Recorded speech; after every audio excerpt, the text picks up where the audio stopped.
성부와 성자와 성령의 이름으로 말씀 전합니다. 자, 결혼하신 분들께 한번 여쭈어 보겠습니다. 여러분들은 부부싸움의 원인이 어떠한 것입니까?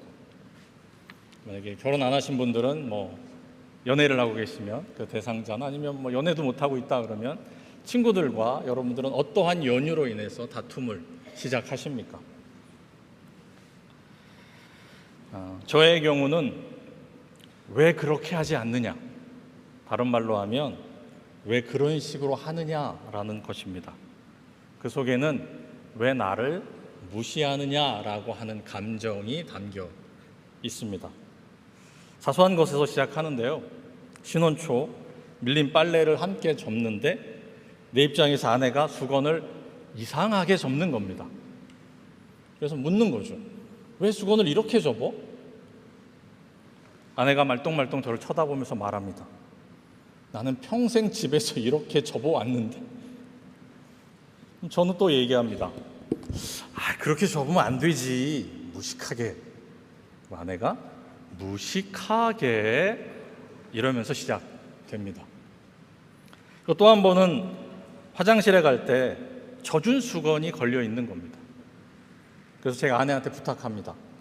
여보, 나는 젖은 수건 다시 쓰기 싫어. 한번 쓰면 빨래통에 가져다 넣었으면 좋겠어. 그런데 다음번에 또 화장실에 갔는데 젖은 수건이 걸려 있는 겁니다. 여보, 내가 젖은 수건 걸어 놓지 말라고 했어, 안 했어? 내 말이 말 같지 않아? 무식하게. 그럼 아내가 무식하게 그렇게 하고 다시 전쟁이 시작되는 거죠. 각자 오랫동안 당연하게 여겼던 삶의 내용들이 어느 순간 침해를 받게 되면 먼저 상대방이 틀렸다 하고 생각을 합니다. 그리고 그 상대방을 바꾸려고 합니다. 그러면 영락없이 전쟁이 시작되는 겁니다. 오늘은 성경 속에서 이와 같은 일들이 교회 안에 어떻게 벌어져 왔는지 한번 살펴보고자 합니다. 오늘 일독서 예레미야는 바빌론을 통한 하느님의 심판을 예언하고 있는 책입니다. 유다 왕국의 임박한 심판들의 원인들, 그 죄악들이 낱낱이 기록되어져 있습니다. 그런데 정말 중요한 것은 그렇게 유다 왕국이 바벨론의 포로로 잡혀갈 것이다. 그 이유는 너희들의 이와 같은 죄들 때문이다 라고 하는 많은 이야기 속에 새 언약 아래 누리게 될 새로운 회복과 소망이 또한 담겨져 있는 책이기도 합니다. 오늘 일독서가 그렇습니다. 내 양떼는 겁이 나서 무서워 떠는 일이 없이 살 것이며 하나도 잃어버리지 않겠다. 오늘 이 독서의 소제목은 메시아입니다. 다윗의 정통 왕손 가운데 한 명, 현명한 왕이 세상의 올바른 정치를 펴는 날이 오고야 말 것이다, 이렇게 예언하고 있습니다. 그리고 그를 다음과 같이 부릅니다. 야훼 우리를 살려주시느니. 이것이 예레미야는 바로 그 왕의 이름이자 그 메시아의 이름이다 라고 기록하고 있습니다. 야훼 우리를 살려주느니. 오늘 복음은 사도들, 즉 예수님의 제자들이 돌아왔다라는 말로 시작합니다. 제자들이 어디 갔다 왔을까요? 여름 다 됐으니까 휴가 갔다 왔을까요? 여러분들 지지난주 말씀 기억하십니까? 좀 당황이 되죠. 지난주 말씀도 생각이 안 나는데 지지난주 말씀이라니. 지지난주 말씀은 다름 아니라 예수님이 제자들을 둘씩 짝지어 전도 여행을 보냈던 내용입니다. 이제 머릿속에 떠오르시죠? 지금까지는 예수님 곁에서 예수님이 하시는 일을 구경하고 시키는 일만 하고 있다가 이제 예수님 없이 복음을 전하고 악령을 제어하고 병들린 이들을 고쳐주는 주체적인 일을 하도록 보냄받았다는 것입니다. 하느님을 전적으로 의지하고 신뢰하는 훈련이 이제 본격적으로 시작된 것입니다. 그렇다면 예수님은 왜 이 제자들을 이와 같은 훈련을 받도록 하셨을까? 그것은 당신이 언제까지나 제자들 곁에 그들과 함께 있을 수 없다는 것을 알고 계셨기 때문입니다. 조금 더 시간이 지나면 제자들은 자신의 공동체, 즉 교회라 불리우는 자신들의 공동체를 만들고 스스로 복음을 전할 때가 올 것이기 때문입니다. 제자들은 안식일에 회당에 들어가 예레미야 선지자가 그토록 원했던 것처럼 우리가 고대하던 하느님의 나라가, 해방이 도래했다, 이렇게 가르쳤을 것입니다. 그리고 우리가 기다리던 바로 그 메시아가 우리에게 왔다라고 전했습니다. 그리고는 바로 오늘 복음의 시작, 자기들이 한 일과 가르친 것을 예수께 낱낱이 보고합니다. 이렇게 시작된 전도 여행과 보고회는 사도들을 넘어 바울로 사도에 이르러서 유대 민족과 역시 이스라엘을 넘어서서 로마가 다스리는 전역과 이방인에게까지 미치게 됩니다. 오늘 에페소 교회가 그 열매라고 할 수 있습니다. 오늘날 튀르키예 서남단 해안에 위치해 있는 이 당시 소아시아 에페소는 상업과 교통, 예술과 철학, 문학의 중심 도시였습니다. 처음에는 그곳 회당에서 아마도 그리스도교가 시작되어졌을 것입니다. 유대교를 중심으로 시작된 거죠. 하지만 이 그리스도교가 유대교 회당을 넘어서 이방인에게 전파되면서 많은 이방인들까지도 신앙을 얻게 됩니다. 문제는 이 이방인 신자들이 늘어나면서 기존의 유대 신자들과 충돌이 발생했다고 하는 것입니다. 그 중심에 율법, 특별히 할례가 자리 잡고 있었습니다. 여러분들이 잘 아시는 것처럼 유대인들이 갖고 있는 야훼 신앙은 민족 종교였습니다. 즉 유대인들 자신들만이 야훼 하느님을 섬기면서 자신들이 그의 백성으로 선민의식을 가지고 있었습니다. 자신들만이 구원을 받을 것이다 라고 하는 매우 폐쇄적인 신앙이었습니다. 그렇기 때문에 오늘 바울로도 오늘 에페소서에서 이방인 신자들을 향해 이렇게 이야기합니다. 이스라엘 시민권도 없는 외국인으로서 약속의 계시에서 제외된 채 이 세상에서 희망도 하느님도 없이 살아온 사람들.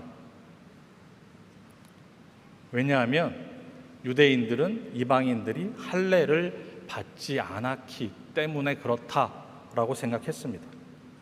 하느님께서 아브라함을 통해서 바로 자신들을 구별하셨는데 그 표가 다름 아닌 할례이기 때문이라고 하는 것이죠. 창세기 17장 9절과 10절은 다음과 같이 할례에 대해 이야기합니다. 하느님께서 또 아브라함에게 말씀하셨다. 너는 내 계약을 지켜야 한다.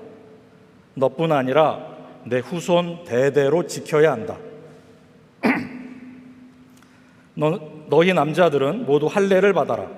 이것이 너와 내 후손과 나 사이에 세운 내 계약으로서 너희가 지켜야 할 일이다.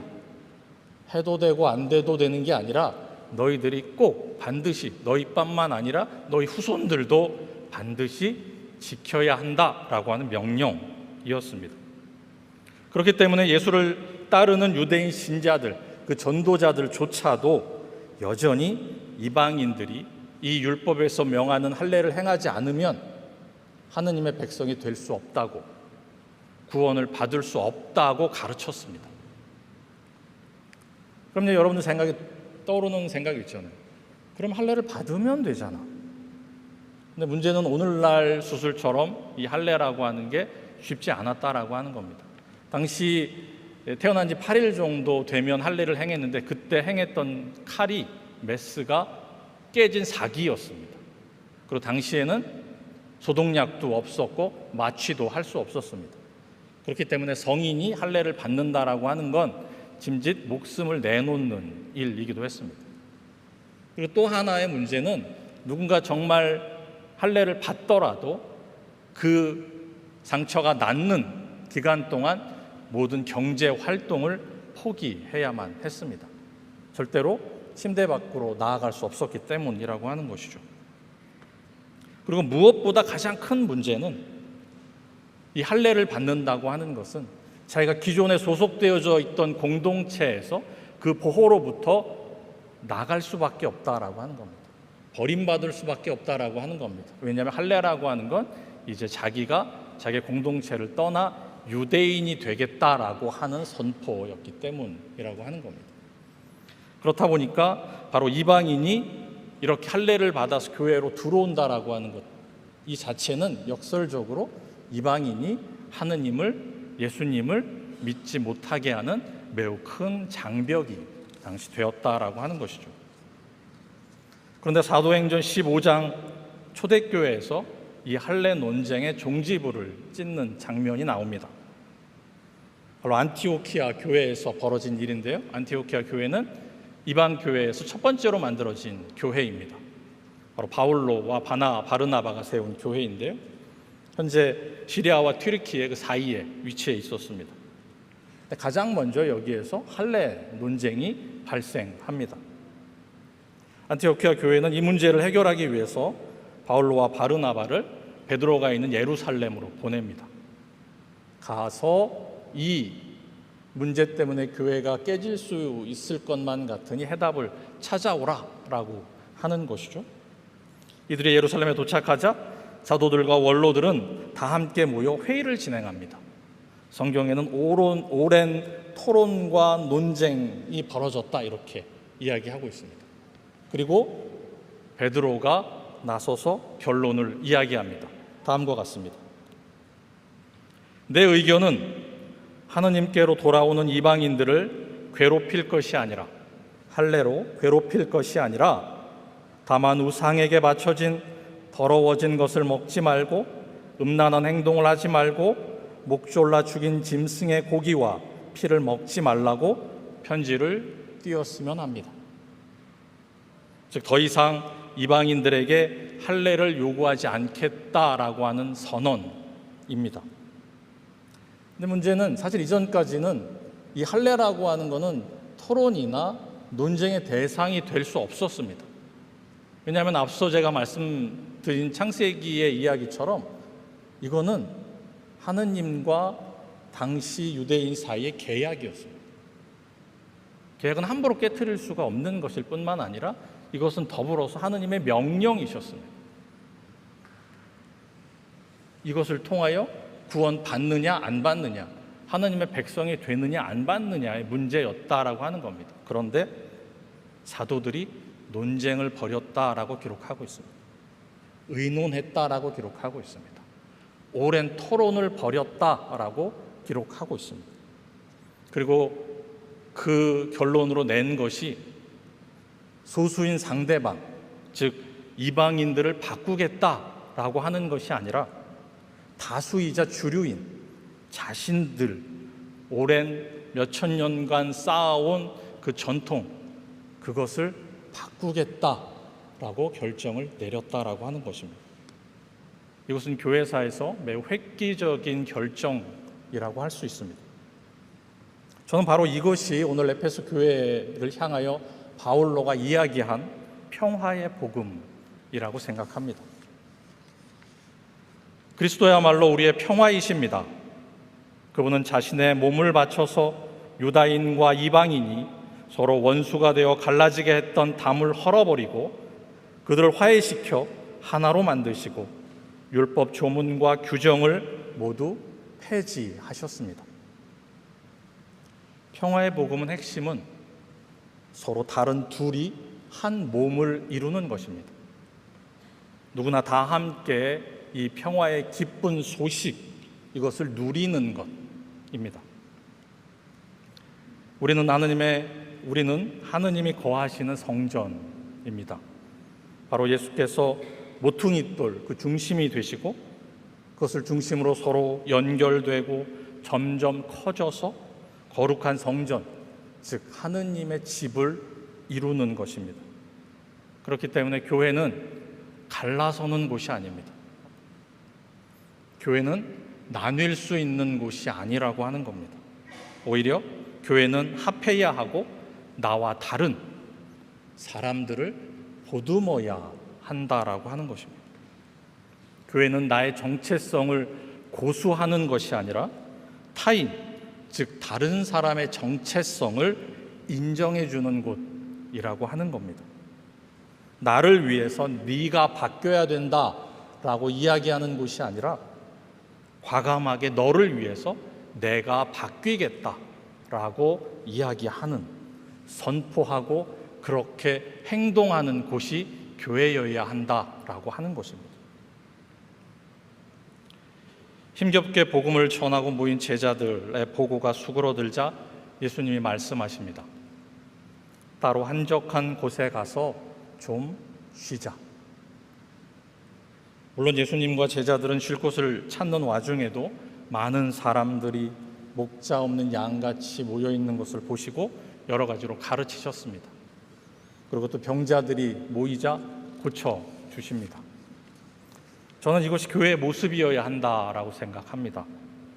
사회에서 치유받지 못하고 외면받던 사람들이 옷자락이라도 만지면 나의 아픔이, 나의 고통이 나을 것이라고 믿는 그 작디 작은 희망을 가지고 모여드는 곳. 예수님께 오는 길은 누구에게나 쉼과 치유의 자리여야 합니다. 그곳이 다툼과 분열의 자리가 되어서는 안 되는 이유입니다.